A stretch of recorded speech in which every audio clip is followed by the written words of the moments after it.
Finally ಕಾಣಿಸ್ಬಿಡ್ತು.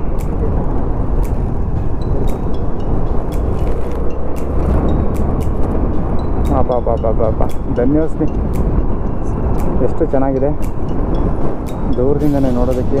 ಏನು ಬರೀ car car car, ಯಪ್ಪ ದೇವರೇ, ಎಲ್ಲೆಲ್ಲಿಂದ ಬರ್ತಾರಪ್ಪ ಜನ. ಗ್ರೇಟ್.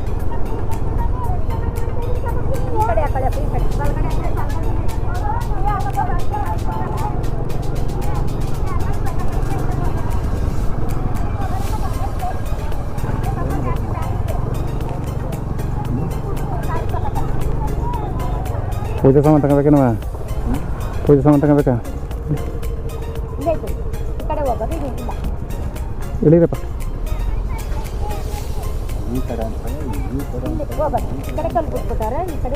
ಜಾಗ ಬಿಡಿ ಕಡೆ ಬರುತ್ತೆ.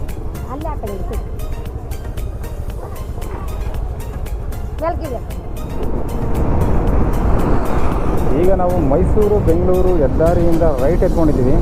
ಶ್ರೀರಂಗಪಟ್ಟಣದಿಂದ ಸ್ವಲ್ಪ ಹಿಂದೆನೇ. ಇಲ್ಲಿಂದ 41 ಕಿಲೋಮೀಟರ್ ತೋರಿಸ್ತಾ ಇದೆ. 56 ನಿಮಿಷ ಇದೆ ಡಿಸ್ಟೆನ್ಸು. ಹೈವೇ ರೋಡ್ ಆ ಕಡೆ ಆಗೋಯ್ತು. ಇಲ್ಲಿಂದ ಹೆಂಗಿದೆ ರೋಡ್ ನೋಡೋಣ ಬನ್ನಿ. ದೇವಸ್ಥಾನಕ್ಕೆ ಹೋಗೋ ರೋಡ್ ಅಂತ ತೋರಿಸ್ತಾ ಇದೆ. ಇದು ಕಿರಂಗೂರು ಮೇನ್ ರೋಡ್ ಅಂತ ತೋರಿಸ್ತಾ ಇದೆ ಇದನ್ನು ಗೂಗಲ್ ಮ್ಯಾಪಲ್ಲಿ.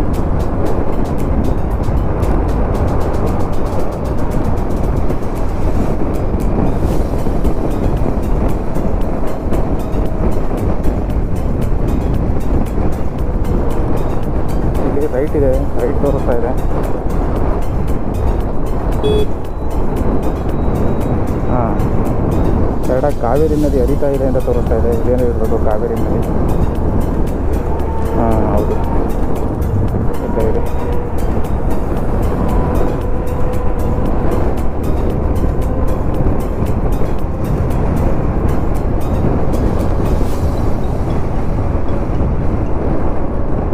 ಇದು ರೋಡು ಚೆನ್ನಾಗಿದೆ, ಪರವಾಗಿಲ್ಲ, not bad.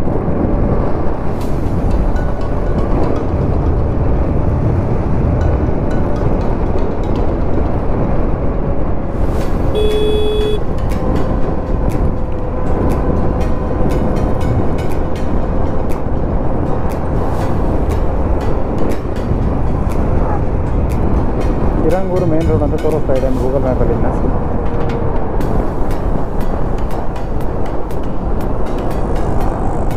Bus stand circle.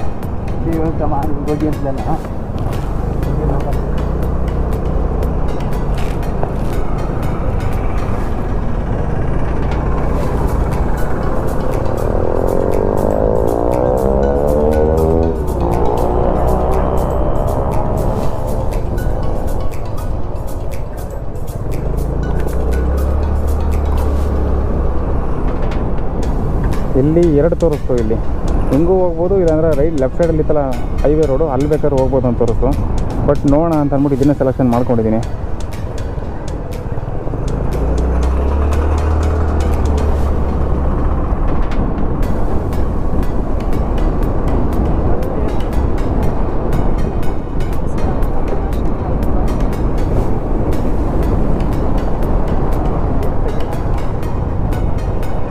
ಈ ಹೈವೇನಲ್ಲಿ ರೈಟ್ ತಗೊಳ್ಳಿ ಅಂತ ತೋರಿಸ್ತಾ ಇದೆ.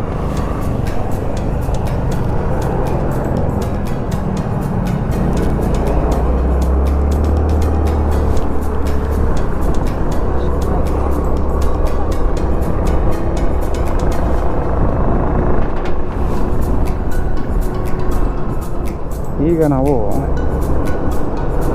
ಕೇರ್ಪೇಟೆ ರೋಡ್ಗೆ ಹೋಗ್ತಾ ಇದ್ದೀವಿ. ಪಾಂಡವಪುರ ಇಲ್ಲಿಂದ 4 ಕಿಲೋಮೀಟ್ರ್ ಇದೆ. ಪಾಂಡವಪುರ ಮುಗಿಸ್ಕೊಂಡು ಮುಂದೆ ಹೋಗಬೇಕು.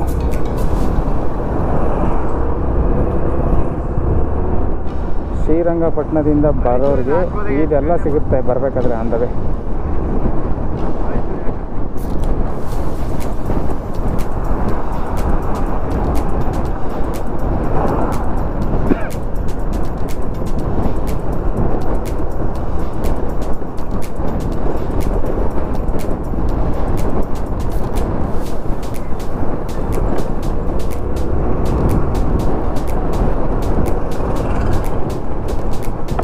ಹೈವೇ ರೋಡಲ್ಲಿ ಫಾಸ್ಟಾಗಿ ಬಂದ್ಬಿಡ್ಬೋದು, ಬಟ್ ಇಲ್ಲಿಂದ ಸ್ವಲ್ಪ ಸ್ಲೋ ಆಗುತ್ತೆ ಗಾಡಿಗಳೆಲ್ಲ.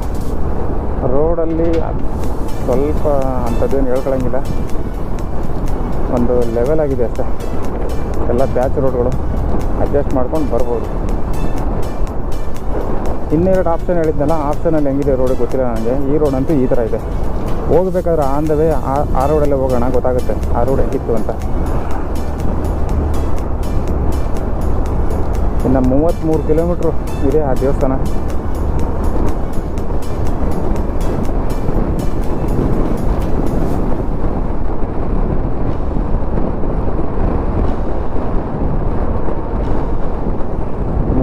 ಕಿಲೋಮೀಟ್ರ್.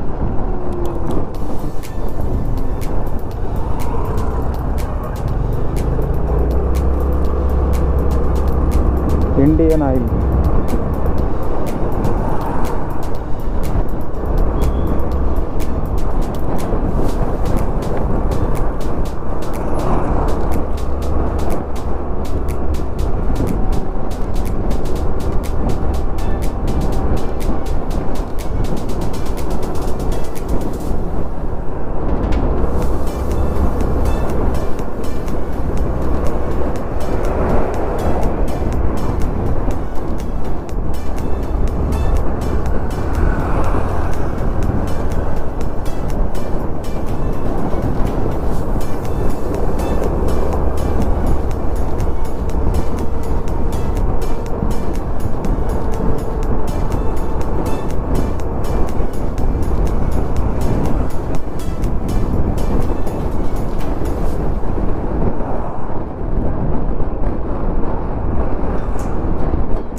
ದೇವಸ್ಥಾನದಿಂದ ಇದೆಲ್ಲ ನೋಡ್ದಂಗೆ ಆಗ್ತಾ ಇದೆ. ಇಲ್ಲಾಂದ್ರೆ ನಾವು ಈ ಕಡೆ ಬರೋದು ಇಲ್ಲ, ನಾವು ನೋಡೋಕ್ಕೂ ಆಗ್ತಿರಲಿಲ್ಲ.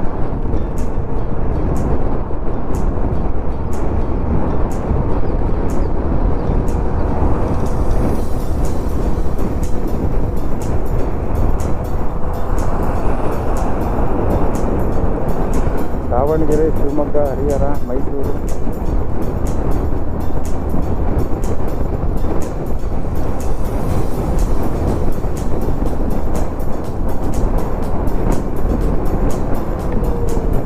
ಇದೊಂದ್ಸಲ ಕೇಳ್ಬಿಟ್ರೆ ವಾಸಿ. ಅಣ್ಣ, ಕಲ್ಲಳ್ಳಿ ಭೂವರ ಸ್ವಾಮಿ ಟೆಂಪಲ್ ಅಣ್ಣ, ಸ್ಟ್ರೈಟಾ? ಸರಿ ಅಣ್ಣ. ಹೌದಾ? ಈಗ ಒಂದು ಮನ್ಸಿಗೆ ನೆಮ್ಮದಿ ಆಯಿತು. ಗೂಗಲ್ಗೆ ಮೋಸ ಮಾಡಿದ್ರು ನಮ್ಮ ಜನ ನಮಗೆ ಮೋಸ ಮಾಡಲ್ಲ, ಕರೆಕ್ಟಾಗಿ ಅಡ್ರೆಸ್ಸಲ್ಲಿ ಕಳಿಸ್ತಾರೆ. ಕರ್ನಾಟಕದಲ್ಲಿ ಇದೊಂದು ಮಾತ್ರ ನಿಜವಾಗ್ಲೂ ಕೈ ಎತ್ತಿ ಮುಗಿಬೇಕು ಜನಗಳಿಗೆ. ಎಂಥವ್ರಾದ್ರೂ ಎಷ್ಟು ಕ್ಲೀನಾಗಿ ಅಡ್ರೆಸ್ ಹೇಳಿ ಕಳಿಸ್ತಾರೆ ಅಂದರೆ, ಇದೇ ನೀವು ತಮಿಳ್ನಾಡಲ್ಲಿ ಹೋಗ್ಬಿಟ್ಟು ಅಡ್ರೆಸ್ ಕೇಳಿ ನನ್ನ ಮಗನ ಯಾಕಾದರೂ ಬಂದು ತಮಿಳ್ನಾಡಿಗೆ ಹಾಕ್ಬಿಡೋದು. ಸುಮ್ಮನೆ ಅಲ್ಲೇ ಪಕ್ಕದಲ್ಲೇ ಇದ್ರೂ ಮುನ್ನಲ್ಲೇಬೇಕು ಇಷ್ಟೇ ಇವರು ಹೇಳೋದು. ಒಂದ್ಸರಿ ಹೋಗ್ಬಿಟ್ಟು ನಾನು ಎದುರುಗಡೆ ಇದೆ ಹೋಟ್ಲದು, ಕೇಳ್ತಾನೆ ಇದ್ದೀನಿ. ಅಲ್ಲಿರೋ ಪೇಪರ್ ಬೆಳಗಿನ ಜಾವ ಇರಬೇಕು, ಒಂದು 6-6:30 ಆಗಿರಬೇಕು. ಪೇಪರ್ ಹಾಕ್ತಾಯಿದ್ದಾರೆ, ಎಲ್ಲ ರೆಡಿ ಆಗ್ತಾಯಿದ್ದಾರೆ, ಫುಟ್ಪಾತ್ ಮೇಲೆ ಹಾಕ್ಕೊಂಡಿದ್ದಾರೆ. ಈ ಥರ ಒಂದು 10-15 ಜನ ಹುಡುಗರಿದ್ದಾರೆ. ಈ ಅಡ್ರೆಸ್ ಎಲ್ಲಿ ಬರುತ್ತೆ ಅಂತ ಕೇಳಿದ್ರೆ, ಈ ಹೋಟೆಲ್ ಎಲ್ಲಿದೆ ಅಂತ ಕೇಳಿದ್ರೆ ನನಗೆ ಗೊತ್ತಿಲ್ಲ, ಅವ್ನು ಗೊತ್ತಿಲ್ಲ, ಇವನು ಕೇಳು. ಹೆಂಗಾಗೋಯ್ತು ಅಂದರೆ ನನ್ನ ಮಕ್ಕಳ ನಮ್ಮ ಬೆಂಗಳೂರು ನಮ್ಮ ಕರ್ನಾಟಕ ಹೊಡ್ಕೊಳಕ್ಕಾಗಲ್ಲ, ನೀವು ಎಷ್ಟೇ ಇದಾಗಿರ್ಬೋದು ನೀವು ಅಂತ ಅನಿಸ್ಬಿಟ್ಟು ಅವತ್ತು. ಎಷ್ಟು ಸೆಟ್ಟು ಬಂದಿತ್ತು ಅಂದರೆ 4 ಬಿಡ್ಲ ಅಲ್ಲೇ ಇಟ್ಕೊಂಡು ಅನ್ನೋ ಥರ ಆಗೋಗಿತ್ತು. ಬನ್ನಿರಿ, ಅಡ್ರೆಸ್ ಹೇಳಿ ಕರ್ಕೊಂಡೋಗಿ ಕೂರಿಸ್ಕೊಂಡೋಗಿ ಕರ್ಕೊಂಡೋಗಿ ತೋರಿಸ್ಬಿಡ್ತಾರೆ ನಮ್ಮ ಜನ. ಅದು ನಮ್ಮ ಕನ್ನಡದವರು. ಇದು ಅಡ್ರೆಸ್ ಹೇಳೋದಲ್ಲಿ ಎಷ್ಟೇ ಟೈಮ್ ಎಷ್ಟು ಚೆನ್ನಾಗಿ ಹೇಳ್ತಾರೆ ಗೊತ್ತಾ, ಎಕ್ಸ್ಪ್ಲೇನ್ ಮಾಡಿ. ಹಿಂಗೆ ಹೋಗ್ಬಿಡಿ, ಈ ಕಡೆ ಹೋಗ್ಬಿಡಿ, ಆ ಕಡೆ ಹೋಗ್ಬಿಡಿ, ಏನಾಗಿ ಎಕ್ಸ್ಪ್ಲೇನ್ ಮಾಡ್ತಾರೆ. ಹಿಂಗೆ ಹೋಗ್ಬಿಡಿ, ಸರಿ ಇಲ್ಲ, ಹಂಗೆ ಹೋಗ್ಬಿಡಿ, ಆ ರೋಡ್ ಚೆನ್ನಾಗಿದೆ ಅಂತ.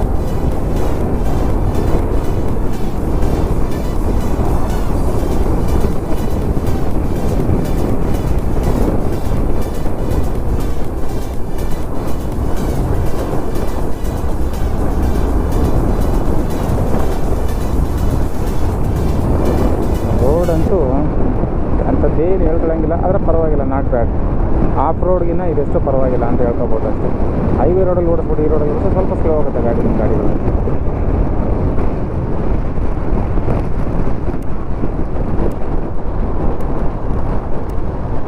ದೇವಸ್ಥಾನ, ದೇವರು ಅಂದರೆ ಎಷ್ಟು ದೂರದಿಂದ ಆದರೂ ಹುಡುಕೊಂಬರ್ಬೇಕು ಅನ್ನೋದು ನೋಡಿ. ಇದಕ್ಕೇನೆ ದೇವರು ಎಲ್ಲೇ ಇದ್ರೂ ಕರೆಸ್ಕೊತಾನೆ. ಎಲ್ಲೇ ಯಾವ್ಯಾವ ಮೂಲೆಯಲ್ಲಿದ್ದರೂ ಭಕ್ತಾದಿಗಳು ಕರೆಸ್ಕೊಂಡ್ಬಿಡ್ತಾರೆ.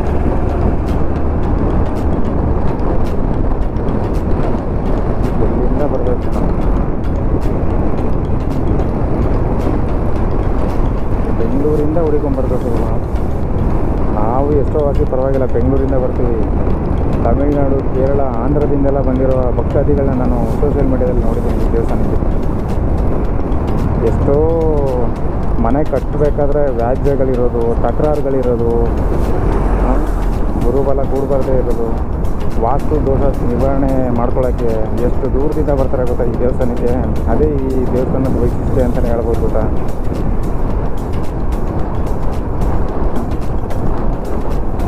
ಸಾಕ್ಷಾತ್ ಭೂವರಾಹ ಸ್ವಾಮಿ ಇಲ್ಲಿ ನೆಲೆಸಿರುವಂಥ ಒಂದು ಪುಣ್ಯಕ್ಷೇತ್ರ ಇದು. ಅದು ತೊಡೆ ಮೇಲೆ ಲಕ್ಷ್ಮೀ ದೇವಿಗೆ ಗುರುಸ್ಕೊಂಡಿರೋದು. ಇನ್ನೂ ಅದು ಬ್ರಹ್ಮಾಂಡ ಅದು ಹೇಳ್ಬೇಕಂದ್ರೆ.